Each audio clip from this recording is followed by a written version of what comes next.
Welcome to the realm of heroes and monsters. Story time with your host, AP Fuchs. Stories of intrigue, stories of horror, stories of superheroics, stories of monsters. Get ready, the thrill ride begins. Alright, we are here with a new episode of the Realm of Heroes and Monsters Storytime podcast with me, your host, AP Fuchs. And if you're watching this on YouTube, you can see I got the floofy beard going because I just had a shower before recording. So everything's all loose and going everywhere. So you can come and look and laugh and all that stuff. But anyway, yeah, thanks for tuning in this week. This is great. We're basically, like I said last week, we're halfway through the season, so this is really cool. We're having a lot of fun so far, and the story that's going to be coming up, you guys are going to love it because it's a superhero tale, but not in the way you'd expect. So let's put it that way. It's kind of like let's say a Watchmen-esque keyword esque tale, and I hope you appreciate it when we get there. And in fact, actually, I'm going to talk about something in the story before the story that will lead into what we're doing, and I'm going to have to be very careful in this segment of story before the story because I want to touch on something that could potentially be perceived as controversial and or disrespectful, and I don't want it to go that route, so I'll throw my disclaimers up. Anyway, point is, it's time to get into story before the story before the story. Let's go.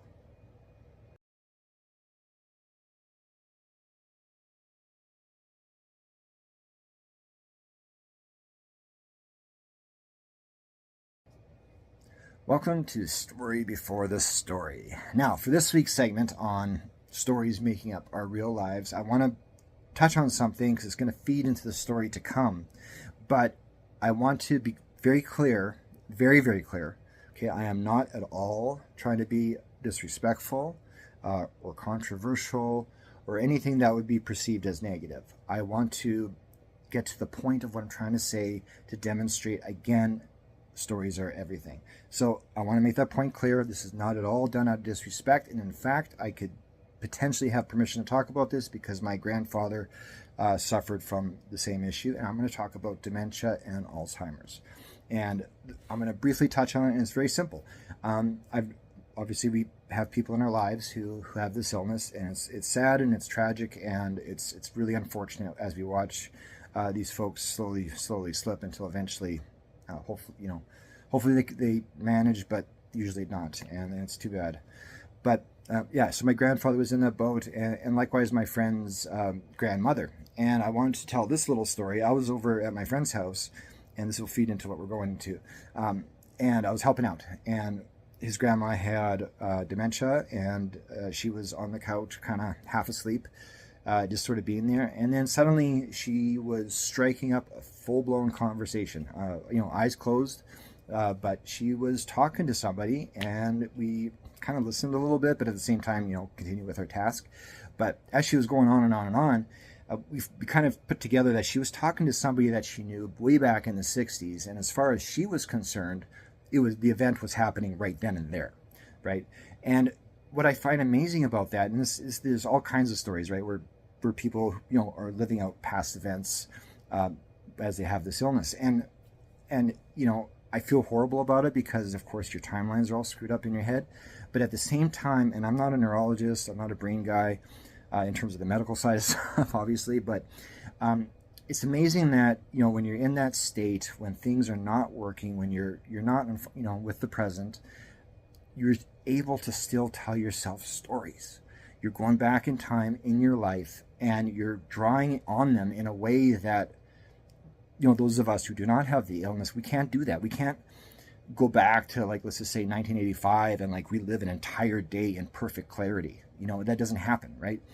But when these folks, when you're ill like that, somehow the brain is able to do that and able to manifest these events that occurred. And, as a fan of history, I do find listening to these discussions just for the sake of interest, but I find it fascinating that your mind still finds a way to tell a story even in a diseased state.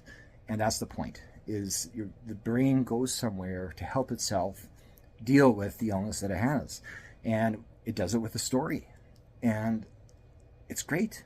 in that context.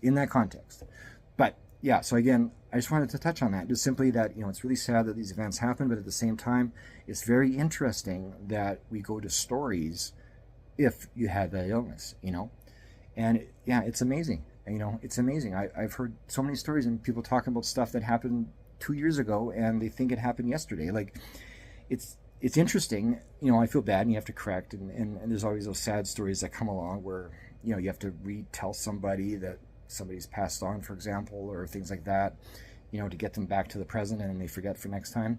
And that's really sad. And I really hope, for my own parents, that it never happens. But again, the story aspect, the fact that the brain goes to story mode, I think that's interesting. And I think that's probably built into some sort of mental survival mechanism. But again, I am not a doctor. I'm not a brain guy. I'm just taking a wild guess. But again, we can't deny that stories do indeed occur when someone is ill that way. So yeah, I just wanted to touch on that sort of phenomena of life that, even in our worst times, in our horrible states, physical or mental, and usually physical problems come with having dementia and all the rest, your brain goes to story mode. And that's fascinating. I'm going to have to talk to somebody about that, like somebody who knows what they're talking about, to see why that is. So anyway, thanks for tuning into this little story before the story, because what I just mentioned kind of teases a little bit at what's to come. So get ready for the story. Delusional? Listen and find out.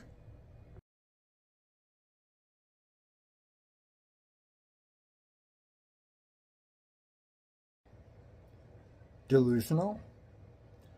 Lance Davis was plain old crazy. He had to be. He was one of those guys who sat at the end of the bar, and if you got close enough for him to notice you, he'd scoot over and start telling you about his life. I know, because I was that guy. One of many, and more than once too. Everyone at Dave's bar knew to let Lance keep to himself and let him just stare into his mug of beer and shot of whiskey and, well, leave him well enough alone. But sometimes the bar got crowded, and sometimes you wanted to sit at the bar and order your rounds head on instead of waiting for a waitress to come by your table. Sometimes you needed to stare into your own beer. So there I was, Friday night, crawling off a 14-hour shift and into a beer glass, sitting next to Lance. The dude was in his late 60s, possibly early 70s. Doesn't matter. Lance was old, so I suppose I should cut him a little slack if he wanted to ramble. The lonely old man thing. You remember what I told you, right? Lance said. His bright hazel eyes stared into mine. Trust no one. This world is changing in ways you can't possibly comprehend. Guard up. Everyone is suspect. Everyone is a suspect. I remember, I said. It was a partial truth, what with Axiom Man flying around and Red Saw causing trouble in ways the world was never equipped to handle. But to trust no one? To give everyone a second glance? A second pondering? I didn't want to become constantly paranoid and live in fear. That's no way to live life, which was hard enough on its own, never mind adding guys in capes and frightening powers to the mix. Axiom Man made a mistake, Lance said. He came out to the public. He showed himself. I told you this before. He would have been better off operating in secret, like I did. There it was. I was waiting for it. See, Lance thought he used to be a superhero back in the 50s and into the early 80s. I asked him once what he called himself, and he said he never gave himself a name. Code names are for pansies, he'd said. Guys who crave attention so need to be called something for the papers. I never did that.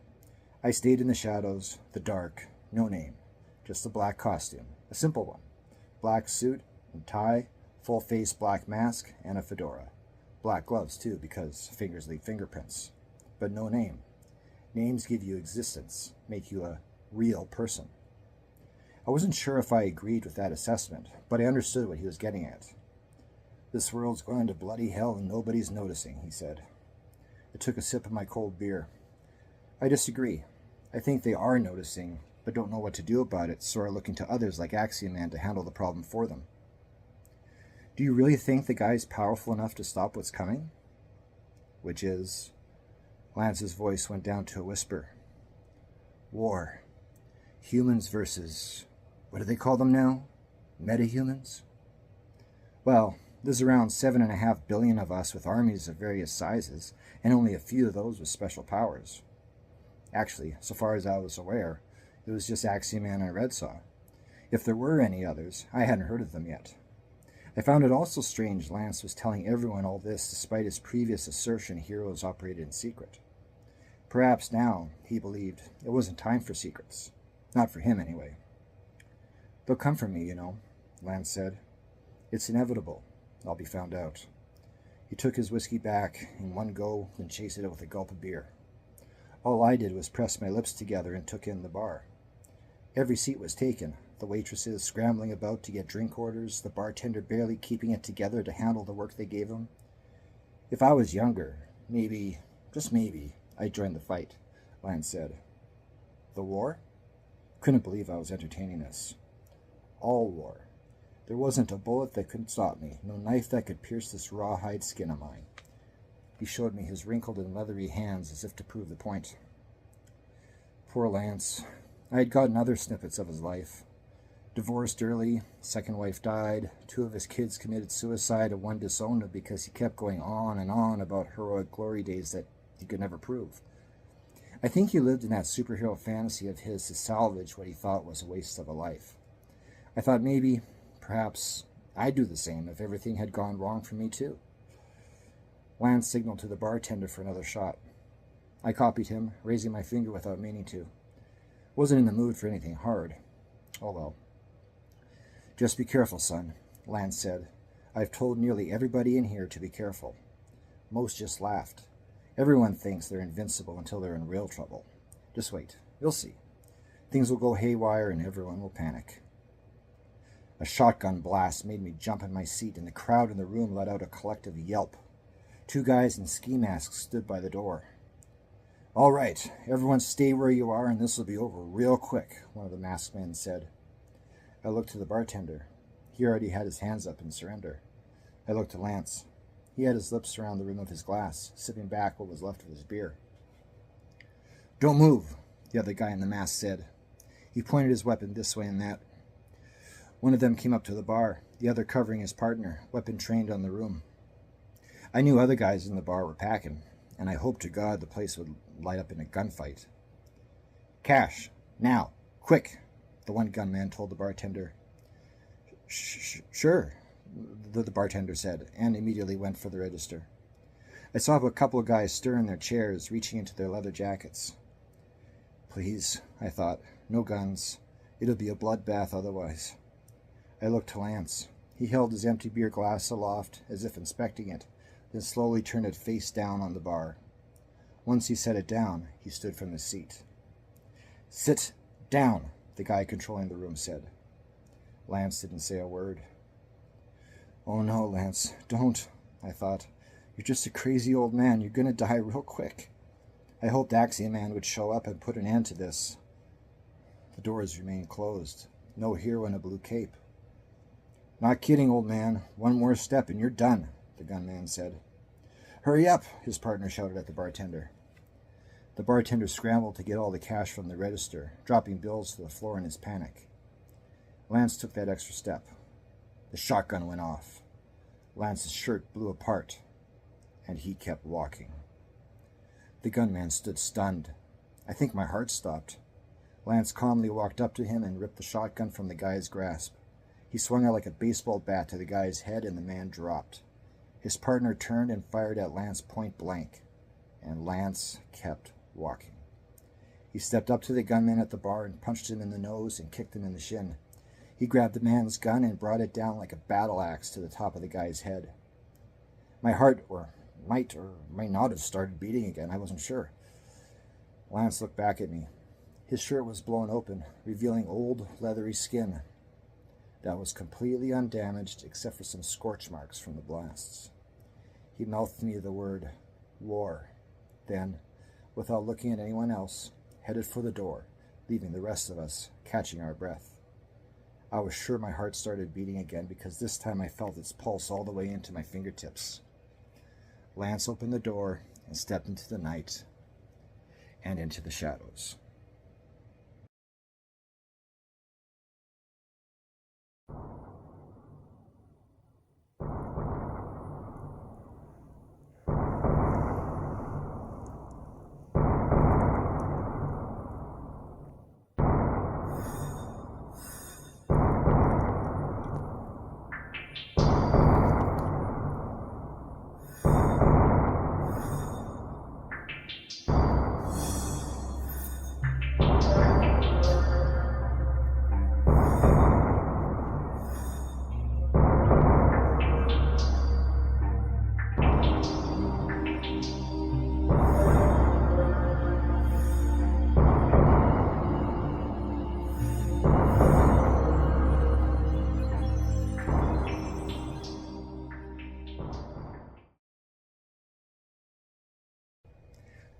As always, thank you for sticking around till after the credits for a brief announcement.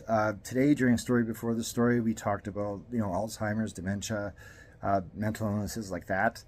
And I just want to simply put out the call to say, if you know of a good cause that supports research in those areas, if you know of good charities or good organizations that really, put their nose to the pedal or nose to the grindstone rather. Well, you could drive with a nose to the pedal, I suppose. But yeah, the point is places that take this stuff, seriously and they go the distance and stuff. And if you want to throw a few bucks their way, I would encourage that. This is a call for charity, for donation to help combat an illness that affects so many people, and not just the people themselves, but also the people around them, because it's very difficult as well for the onlookers to see a person degrade in such a way. So yeah, if you're able to, please find something, and even if it's $5, throw it that way. It's worth it, because the more we get together and work on these problems, perhaps some point in the future we will find a solution, or even at the minimum, some really hard concrete answers as to why, and then from there we could do the problem solving thing. So yeah, this is a call to charity. Go donate, and we'll see you next week for another episode of Story Time. Peace out.